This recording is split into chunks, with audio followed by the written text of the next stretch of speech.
right now on 5 on your side at 10.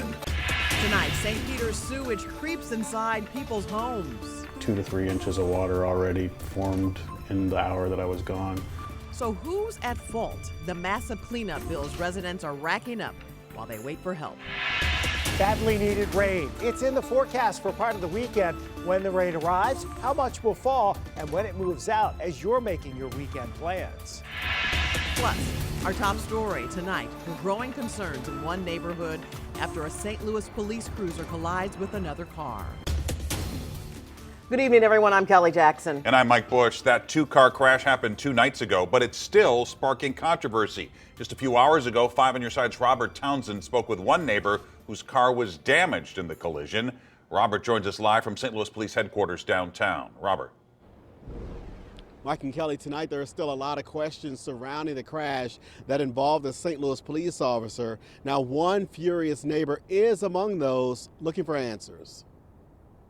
Caught on camera, this surveillance video taken from a nearby business, the crash in North St. Louis. It happened around 8:30 Tuesday night. It shows a St. Louis police cruiser traveled west on St. Louis Avenue and a white Nissan northbound on Sarah Street when both blew through stop signs. The lights on the officer's squad car were not turned on when the Nissan collided with the back of the police car.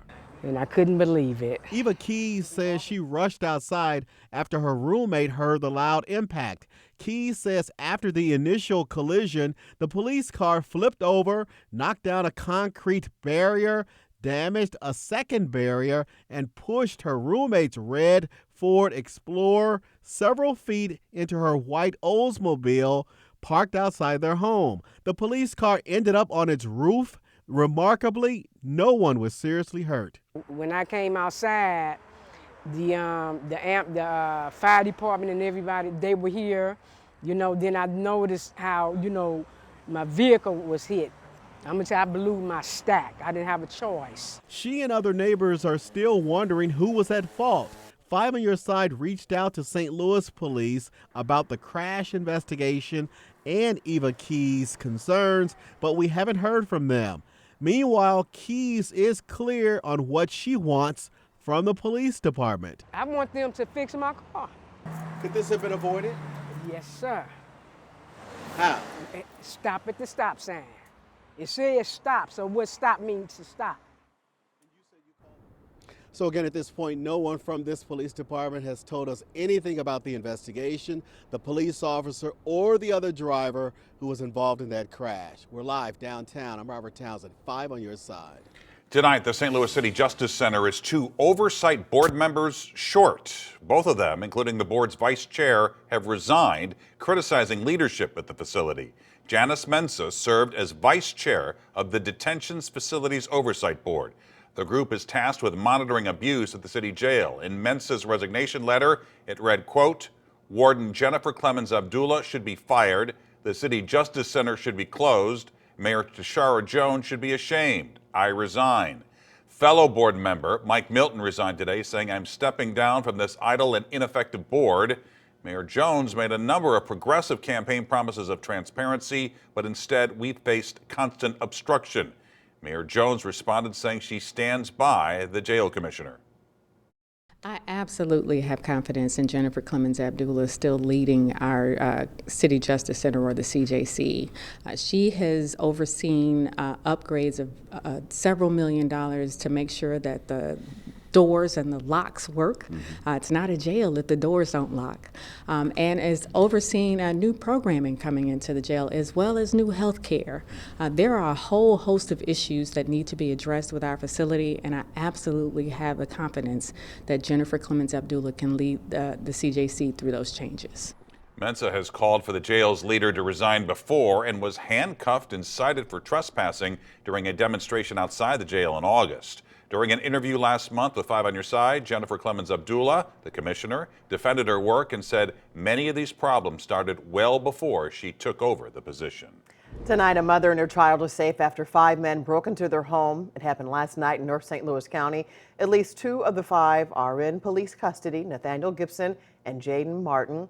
The police report says the armed men pretended to be police officers so the woman would open the door to her Bellefontaine neighbor's home.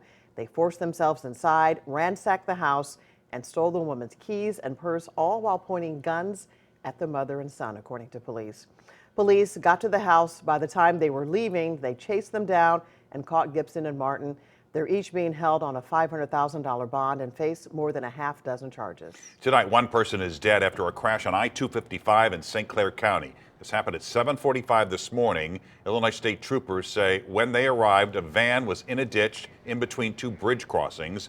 The driver was pronounced dead at the scene. Police are still investigating what led to that crash. Some people living in St. Peters say the holiday season got off to a bad start after sewage backed up into their homes Thanksgiving night. The city says it's not their fault, but the residents aren't at fault either. 5 on Your Side's Laura Barczewski spoke with the city and neighbors who are now out tens of thousands of dollars. Laura? Mike and Kelly, this sewage backup essentially ruined 3 entire finished basements in just a matter of hours. And now these neighbors want the city of St. Peters to step in. Sean Lehman says Thanksgiving night his stepdaughter was the first one home to find a clogged toilet, which he had no idea would spiral into a more than $40,000 ordeal the next morning. When I came home and opened my laundry room door, there was 2 to 3 inches of water already formed in the hour that I was gone. And it was just bubbling out of the drain. And it kept coming until the water reached roughly 6 inches up the wall. It was toilet paper, it was other, yeah. Raw sewage floating in his finished basement, destroying everything it touched. The restoration company tore out all of the carpet in the basement, all the pad, tore all the drywall up 2 feet up off the ground. His neighbors across the street, Linda and Stephen North, were spending Thanksgiving in Texas when they got the bad news their basement had also been filled with sewage. When we got home, we couldn't stay here. I mean, as soon as you walked in the garage, it was just like a wall of nasty. Not only did it take away their trip and belongings, North says it's taking their Christmas, too. Most people, they want to have their holiday in their home, and I'm sorry, I'm going to get emotional.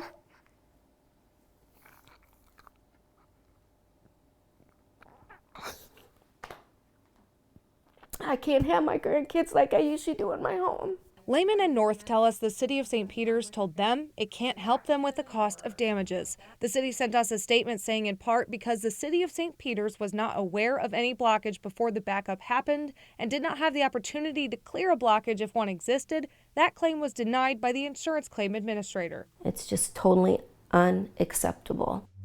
Also in the statement from the city, they say, quote, after a thorough inspection, no blockage was found, but the line had been clogged by fats, oil, and grease buildup. You can read that whole statement on ksdk.com. It is a hot debate since legalizing marijuana. Can counties collect a sales tax on recreational pot sales? St. Charles County is heading to court over it. The county says the counties have a right to collect sales taxes, even if there's also a local town sales tax on it. Critics say it's unconstitutional to have overlapping taxes. After 8 years, the St. Louis Public School District Board voted to cancel its partnership with the College Kids Savings Program. The program establishes saving accounts for every student once they enter kindergarten. It starts with $50 and grows as students and families participate in literacy activities. These funds are later used for things like college expenses, early college programs, and trade schools. The canceled partnership means students can't automatically have accounts open. Now, reportedly, only 15% of eligible students in the district were taking part. The program was launched back in 2015 by then Treasurer Tashara Jones. St. Louis's beloved elephant Raja is moving to Ohio. We have grown to love him over these last 30 years, but by late 2024 or early 25, he will be in Columbus. The move is part of the Associate of Zoos and Aquarium Species Survival Plan. The goal is to have Raja help Asian elephants from going extinct. In the wild, male elephants don't spend years and years and years with the same group of females. Well, all of the females that are of reproductive age are his daughters. So it's time for him to move on and start a new family. St. Louis will receive a 15-year-old male from the Portland, Oregon Zoo In the meantime, another elephant of ours, Jade, is now pregnant. She's due late next year or early 2025.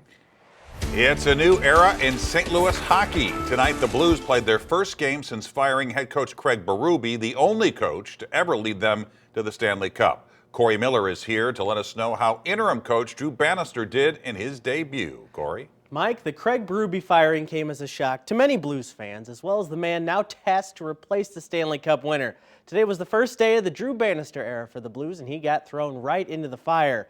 The Blues face former Blue Vladimir Tarasenko in Ottawa in Bannister's debut tonight at Enterprise Center, and the team no doubt had a spark about it. 11 players on this current Blues team have actually played for Bannister in Springfield or San Antonio before, and the new coach knows that's an advantage that will make his arrival in St. Louis go much smoother. I think for them, it's going to be an easier transition for them, knowing me and knowing what I expect and how I do things on a day-to-day basis. But it's going to be something, with the players that they're going to see a lot of what they saw when I was in Springfield with them. And if you watched our teams at all, we're a highly competitive team and we're resilient. And I think that's something that, we're going to start to work on here with this group here. We will have full highlights from tonight's game and hear from an emotional Jordan Kyrou coming up in sports. Mike? Commuter concerns. We're starting to look at kind of the speeds of the area, some of the crash rates.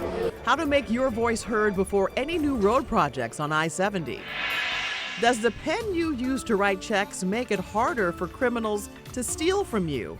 Re-verify the technology thieves use now and how you can best keep your cash untouched. The week ends warm, but this system is going to bring us rain at times Saturday. A look at Futurecast to time out the rain and when it feels more like December should feel in St. Louis.